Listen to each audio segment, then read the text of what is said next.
Good afternoon students. आज की इस वीडियो लेक्चर में हम डिस्कस करेंगे ऑटोजोमल डिसऑर्डर्स के बारे में।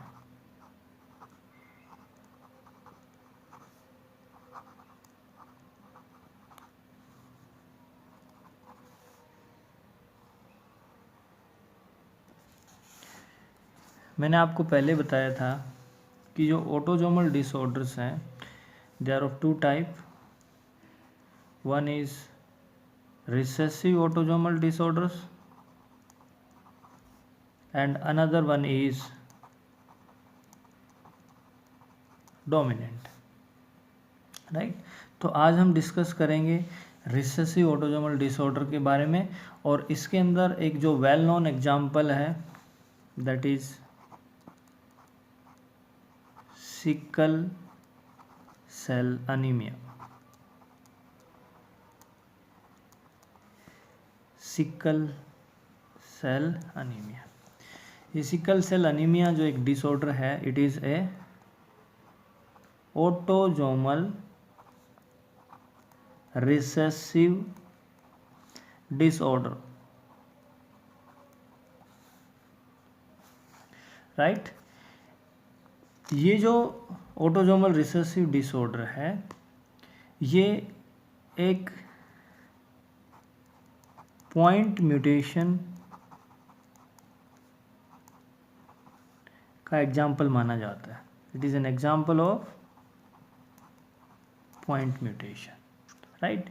पॉइंट म्यूटेशन मीन्स क्या होता है, इस डिजीज के अंदर एक्चुअल में क्या होता है, a single base pair is replaced by another base pair.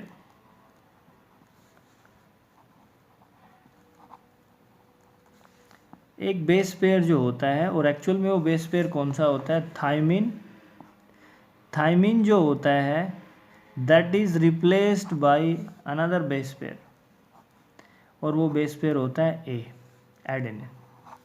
Thiamine is replaced by adenine. देखिए, एक जीन होता है जो हमारे क्रोमोसोम नंबर 11 पे प्रेजेंट होता है। There is a gene and that gene is present on chromosome number 11। कौन से क्रोमोसोम पे प्रेजेंट होता है वो, 11th नंबर क्रोमोसोम पे वो क्या होता है, प्रेजेंट होता है। And this gene is responsible for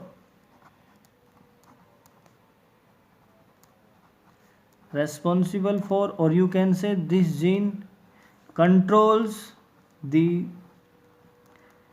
synthesis of beta chain of hemoglobin. Haemoglobin क्या होता है भाई, रेस्पिरेटरी पिगमेंट होता है जो किस में प्रेजेंट होता है, आरबीसी के अंदर, राइट। हीमोग्लोबिन जो होता है हमारा, it is made up of 2 alpha and 2 beta chain, 2 alpha chain and 2 beta chain. तो इसमें जो बीटा चेन है, बीटा चेन का जो सिंथेसिस होता है that is controlled by a gene, and that gene is present on chromosome number 11th. And what happens in this gene, a point mutation takes place. The gene that controls the synthesis of beta chain of hemoglobin, it undergoes point mutation. In this gene, a base pair thymine is replaced by another base pair known as adenine. You know it very well that in DNA you find adenine, thymine, cytosine, guanine base pairs, right? And thymine is replaced by uracil in case of RNA, right?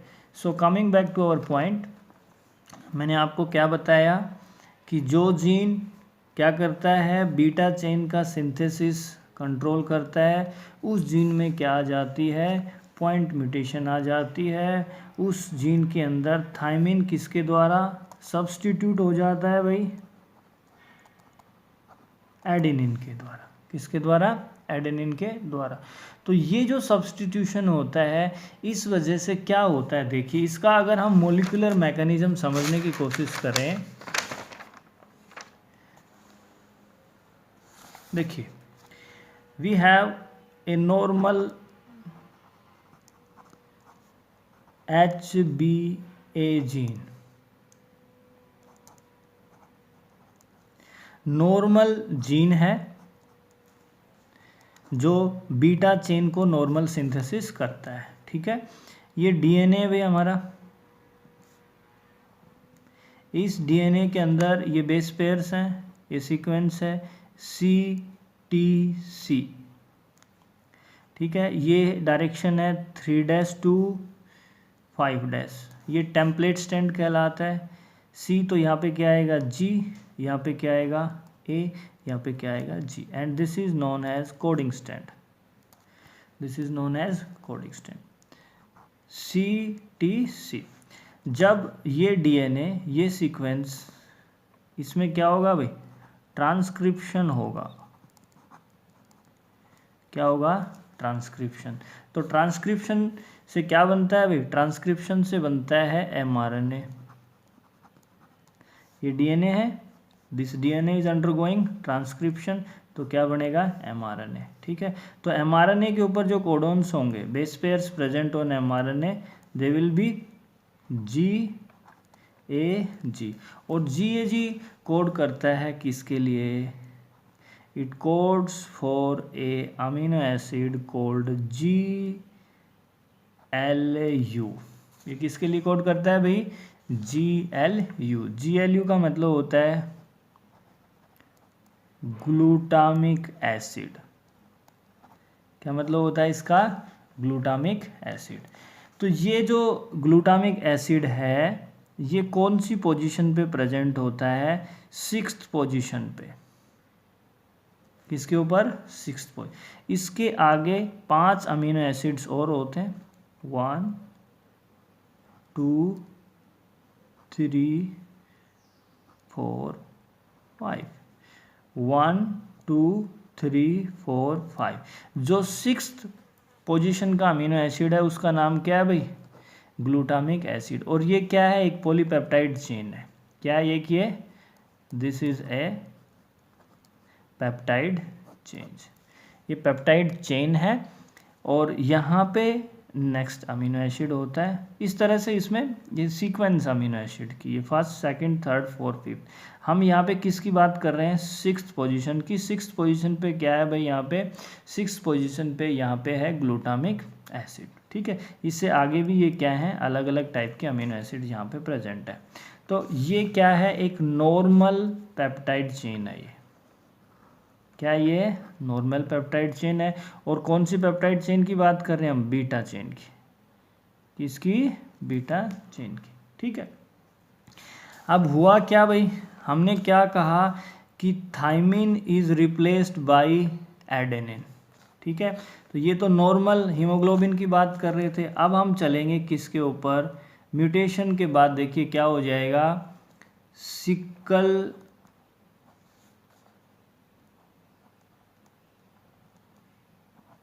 Haemoglobin gene, जिसको हम क्या कहेंगे, HBS। क्या कहेंगे, HBS। तो क्या होगा, उसके अंदर ये जो T है, थायमिन है, ये रिप्लेस हो जाएगा किसके द्वारा, A के द्वारा। T की जगह क्या आ जाएगा भाई,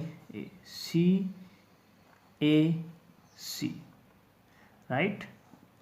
और इसके नीचे क्या होगा भाई, G, तो यहाँ पे A है, तो यहाँ पे क्या आएगा T, और यहाँ पे क्या आ जाएगा G। इस डीएनए का क्या होगा भाई, ट्रांसक्रिप्शन होगा, म्यूटेशन हो गई।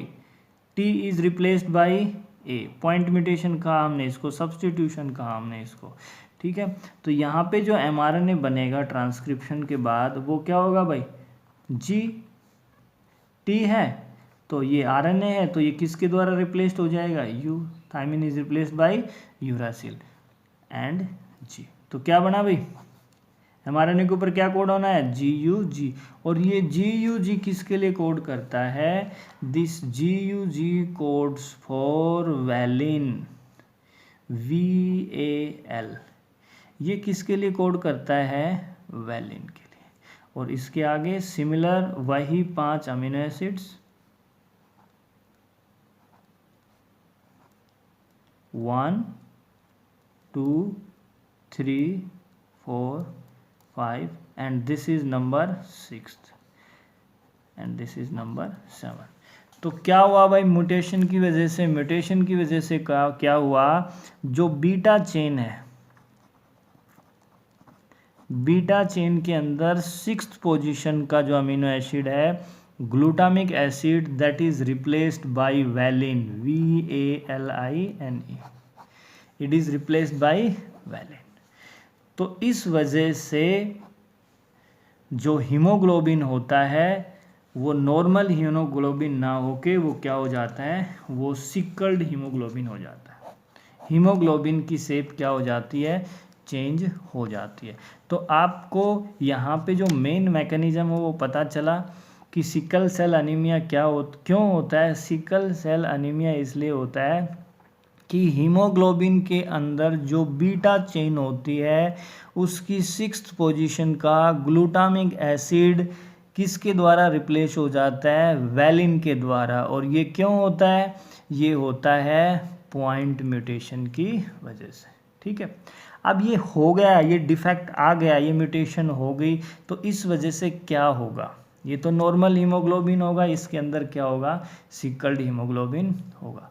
अब इस वजह से क्या होता है, जब यहाँ पे वैलिन आ जाता है, बाकी कोई दिक्कत नहीं होती, वैलिन यहाँ पे 6th पोजीशन पे आ गया, तो वैलिन आने की वजह से यहाँ पे अगर इस ह्यूमन बीइंग को ऑक्सीजन की डेफिशिएंसी होती है, अगर ये कहाँ पे रह रहा है भाई, ऑक्सीजन की डेफिशिएंसी वाली जगह में ये क्या हो रहा है, रह रहा है, तो इसकी जो आरबीसी की शेप्स होती है, ठीक है, ये तो नॉर्मल ह्यूमन बीइंग है, ये इसकी आरबीसी है। अगर हम स्लाइड्स में देखें तो ये नॉर्मल इरिथ्रोसाइट्स है। नॉर्मल इरिथ्रोसाइट्स मीन्स ये आरबीसी की शेप क्या है भाई, यहाँ पे नॉर्मल है, ये आपको दिखाई दे रही है, ये क्या है भाई, सर्कुलर शेप है, क्या है, सर्कुलर शेप है। लेकिन जिसके अंदर म्यूटेशन आ गई तो उसकी जो इरिथ्रोसाइट्स हो जाती हैं उनकी शेप क्या हो जाती है, सिकल्ड शेप, वो क्रिसेंट शेप हो जाती है।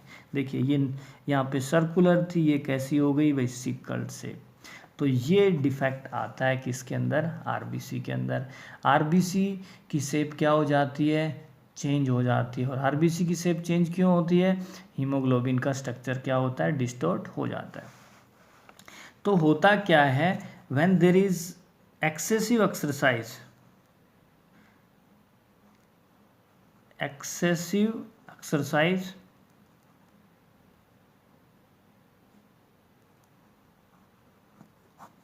जब एक्सरसाइज ज़्यादा होती है या ह्यूमन बीइंग कहाँ पे होता है, एट हाई एल्टीट्यूड, ज़्यादा ऊंचाई पे चला जाता है, तो वहाँ पे ऑक्सीजन की क्या होती है, डेफिशिएंसी होती है। और जब बहुत ज़्यादा हैवी एक्सरसाइज हो जाती है तो भी शरीर में ऑक्सीजन की कमी आ जाती है। तो ऑक्सीजन की जब डेफिशिएंसी होती है,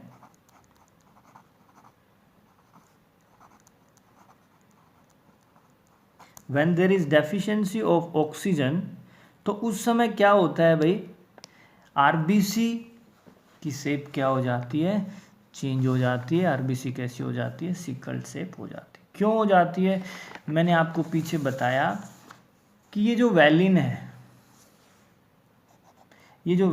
जो 6th पोजीशन पे जो प्रेजेंट होता है, ये जब ऑक्सीजन की डेफिशिएंसी होती है तो ये क्या करता है, इट लीड्स टू पॉलीमराइजेशन। इस वैलिन की वजह से क्या होता है, पॉलीमराइजेशन होता है, और इस पॉलीमराइजेशन की वजह से जो हीमोग्लोबिन का स्ट्रक्चर है वो क्या हो जाता है, डिस्टॉर्ट हो जाता है। देखिए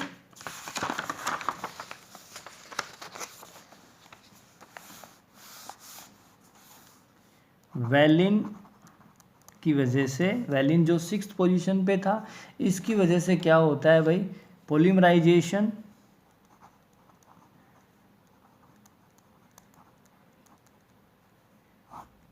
ठीक है, और उस पॉलीमराइजेशन की वजह से जो हीमोग्लोबिन है उसका स्ट्रक्चर डिस्टोर्ट हो जाता है। डिस्टोर्ट का मतलब उसका स्ट्रक्चर क्या हो जाता है, चेंज हो जाता है। और इस डिस्टोर्शन की वजह से जो आरबीसी है, आरबीसी क्या करेगी, आरबीसी लूज कर देगी सर्कुलर शेप को, इट लूज सर्कुलर शेप, और वो कैसी हो जाएगी भाई, it becomes sickled shape. At the same time RBC की जो मेम्ब्रेन है उसकी इलास्टिसिटी भी लूज हो जाती है, इलास्टिसिटी भी क्या हो जाती है, खत्म हो जाती है, इलास्टिसिटी इज लॉस्ट। तो ये है मेजर इफेक्ट, ये जो हम डिस्कस कर रहे हैं ये क्या है भाई, मेजर इफेक्ट है,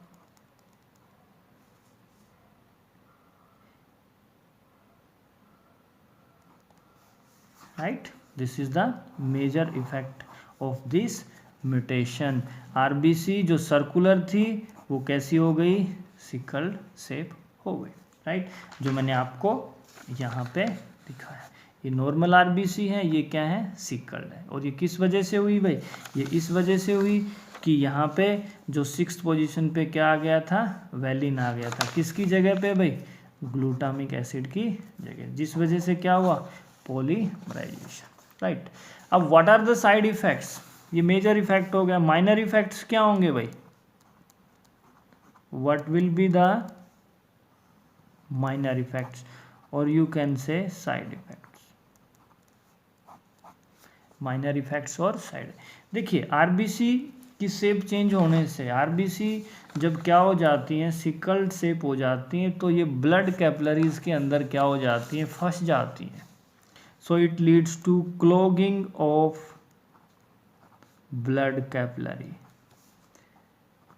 क्या हो जाएगा भाई, ब्लड कैपिलरीज क्या हो जाएंगी, ब्लॉक हो जाएंगी, तो ब्लड की सप्लाई बॉडी के वाइटल ऑर्गन्स में नहीं पहुंच पाएगी, अनीमिया हो जाएगा, ठीक है, और you can say reduced supply of blood to the vital organs, body के जो इम्पोर्टेंट ऑर्गन्स हैं वहाँ पे ऑक्सीजन की सप्लाई नहीं हो पाएगी। It may leads to jaundice, it may leads to muscular cramp, oxygen की सप्लाई कम होगी तो एनारोबिक रेस्पिरेशन होगा मसल्स में, लैक्टिक एसिड बनेगा, क्रैम्प हो जाएंगे, हेडेक, क्या हो जाएगा भाई, हेडेक हो जाएगा। और जो स्प्लीन है एंड ब्रेन, इनको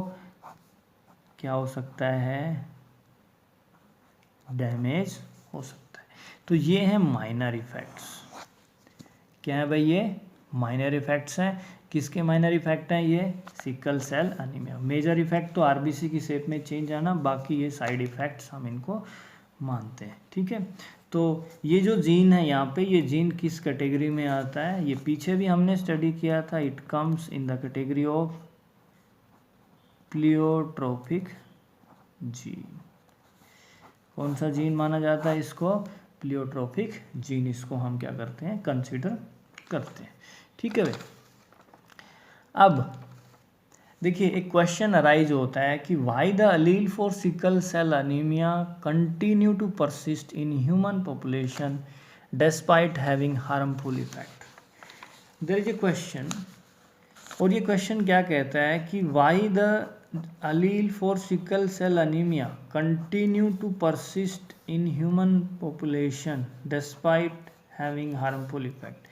अभी तक के नेचुरल सिलेक्शन ने इसको हटा क्यों नहीं दिया, अभी भी ये ह्यूमन पॉपुलेशन के अंदर क्या है, परसिस्ट करता है। तो इसका क्या एडवांटेज है, what is the advantage of this allele? देखिए this allele has its own advantage. देखिए क्या है कि जो अफ्रीकन पॉपुलेशन है, जहाँ पे एरियाज लाइक अफ्रीका, वो कंट्री जहाँ पे मलेरिया ज़्यादा होता है, ठीक है। मलेरिया का जो पैरासाइट है प्लाज्मोडियम वाइवैक्स, ये किस पे अटैक करता है भाई, ये अटैक करता है लीवर पे, और दूसरा किसके ऊपर, आरबीसी के। तो जब आरबीसी की शेप क्या हो गई है, आरबीसी की शेप क्रिसेंट हो गई है, सिकल्ड हो गई है आरबीसी, आरबीसी क्या हो गई है, सिकल्ड। तो प्लाज्मोडियम वाइवैक्स आरबीसी के ऊपर क्या नहीं कर पाता, अटैक नहीं कर पाता, क्या नहीं कर पाता, अटैक नहीं कर पाता। तो जिन देशों में मलेरिया ज़्यादा होता है वहाँ पे sickle cell anaemia selective advantage देता है ह्यूमंस को। क्यों? क्योंकि मलेरिया का जो पैरासाइट है प्लाज्मोडियम वाइवैक्स, वो सिकल्ड आरबीसीज को क्या नहीं कर पाता, अटैक नहीं कर पाता, और वहाँ लोग मलेरिया से क्या हो जाते हैं, बच जाते हैं, उनको मलेरिया नहीं होता। तो ये था इस क्वेश्चन का आंसर कि why the alleles for sickle cell anaemia continue to persist in human population despite having harmful effect. Harmful effect है, आपको पता है सिकल, लेकिन फिर भी ये अभी भी ह्यूमन पॉपुलेशन में है। तो ये हमें किससे बचाता है भाई, कौन सी डिजीज़ से, मलेरिया से, ठीक है। आफ्टर दैट उसके बाद हम एक पेडिग्री एनालिसिस करेंगे। पेडिग्री एनालिसिस से पहले मैं आपको एक सिंपल क्रॉस बताता हूँ। देखिए अगर हम बात करें एक नॉर्मल ह्यूमन बीइंग की,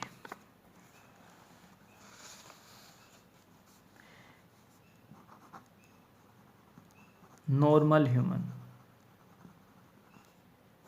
जिसका हीमोग्लोबिन क्या है भाई, HbA, ये नॉर्मल हीमोग्लोबिन है, ठीक है, दिस इज नॉर्मल। अगर मैं कहूँ भाई कैरियर है, ठीक है, तो कैरियर क्या होगा, HbA, HbS, ये है सिकल्ड जीन है, ये क्या है भाई, नॉर्मल। तो ये दोनों अलील्स, दोनों जीन्स कौन सा प्रोसेस शो करते हैं, कोडोमिनेंस। कौन सा, कोडोमिनेंस।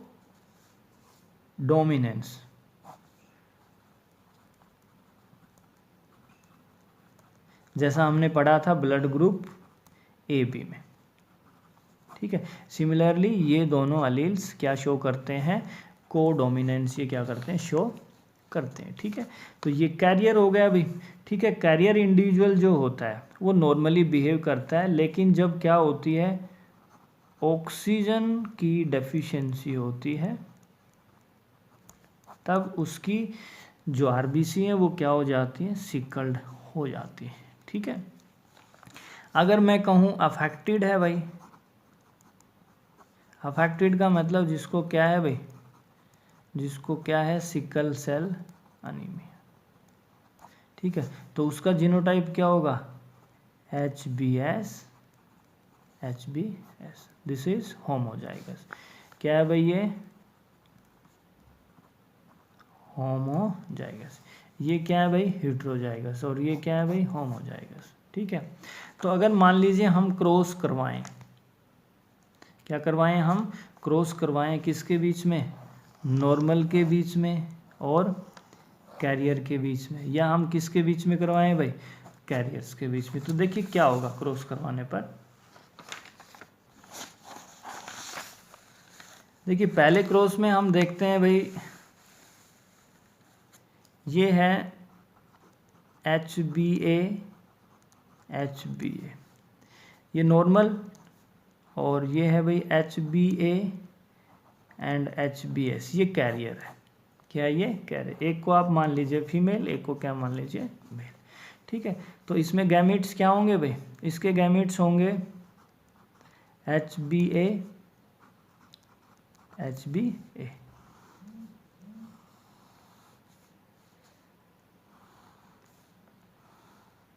इसके गैमेट क्या होंगे भाई? इसके गैमेट होंगे भाई HbA HbS। तो इसका इसके साथ HbA HbA, ये नॉर्मल होगा। इसका इसके साथ HbA HbS, ये कैरियर होगा भाई। ये HbA HbA, ये नॉर्मल होगा। इसका इसके साथ HbA HbS, ठीक है। तो दो कैरियर भाई, 50-50 चांस है। These are normal and these are carrier, ठीक है। अगर हम क्रॉस करवाते हैं किसके बीच में? कैरियर्स के बीच में, HbA HbS, ये कैरियर है। इसका क्रॉस करवाएं किसके साथ भाई? कैरियर के साथ, ठीक है। तो गैमेट्स बनाइए।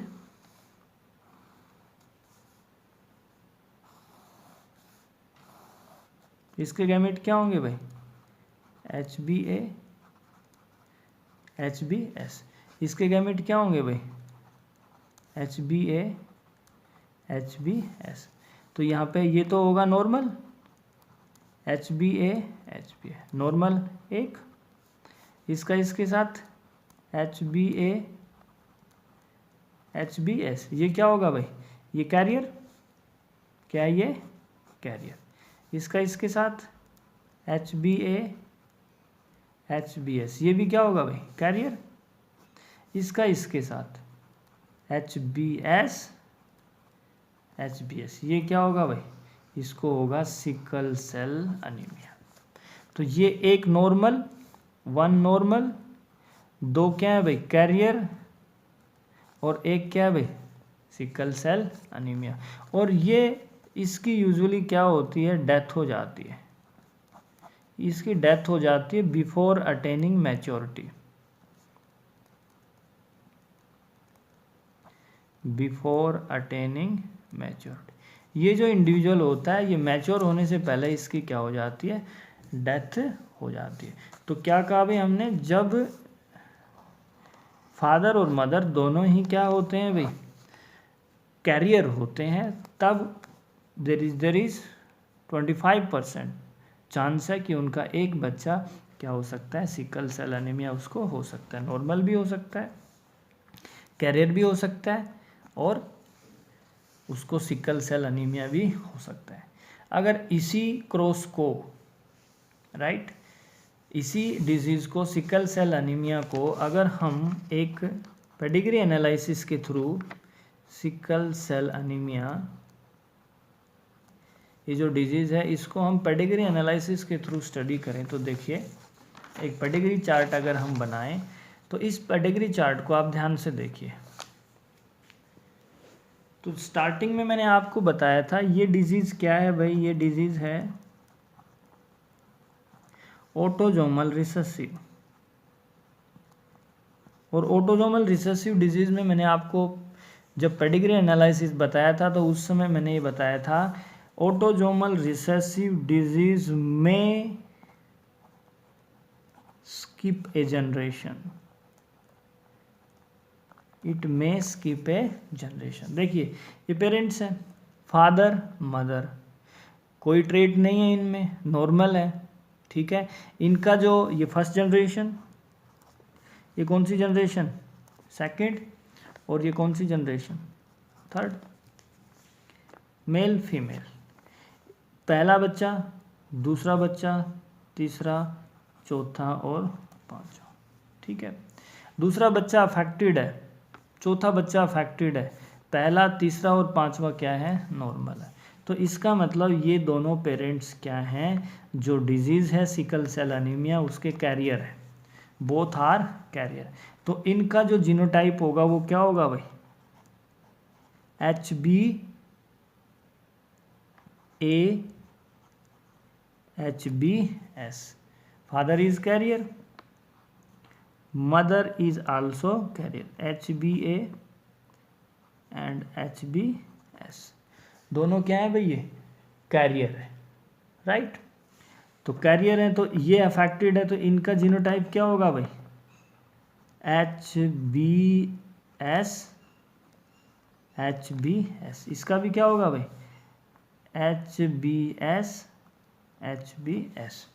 ये जो इंडिविजुअल है, जो नॉन अफेक्टेड, जो अफेक्टेड नहीं है, ठीक है, इनका जीनोटाइप दोनों हो सकता है, ये नॉर्मल भी हो सकता है और ये कैरियर भी हो सकता है, ठीक है, दोनों पॉसिबिलिटी है। HBA, ठीक है, ये ऐसा भी हो सकता है, HBA नॉर्मल भी हो सकता है और ये भाई कैरियर भी हो सकता है, HBA, HBS, ठीक है। सिमिलरली ये भी कैरियर भी यहाँ पे हम सोचेंगे, देखेंगे इसमें, ये जो इंडिविजुअल है इसकी भी यही कंडीशन हो सकती है भाई, ये क्या हो सकता है, नॉर्मल हो सकता है या ये कैरियर हो सकता है, HBA, HBS। ये अफेक्टेड है जो मैंने आपको बता दिया। अब यहाँ पे ये जो थर्ड ऑफस्प्रिंग है, जो फीमेल है, इसकी मैरिज होती है एक इंडिविजुअल के साथ। ये यहाँ पे आपको क्या दिख रहा है, नॉर्मल दिख रहा है, हो सकता है ये कैरियर हो, ठीक है। तो इसका जो फर्स्ट ऑफस्प्रिंग है ये क्या है, अफेक्टेड है, तो इसका मतलब ये क्या है भाई, ये कैरियर है और ये भी 100% क्या है, कैरियर है। तो इसका क्या होगा, HBA, HBS, और ये भी क्या है भाई, ये भी कैरियर है, HBA, HBS। तो ये इंडिविजुअल है, ये क्या होगा, HBS, HBS, ठीक है। ये इनकी कंडीशन अकॉर्डिंगली ये नॉर्मल भी हो सकते हैं या कैरियर भी हो सकते हैं, ठीक है।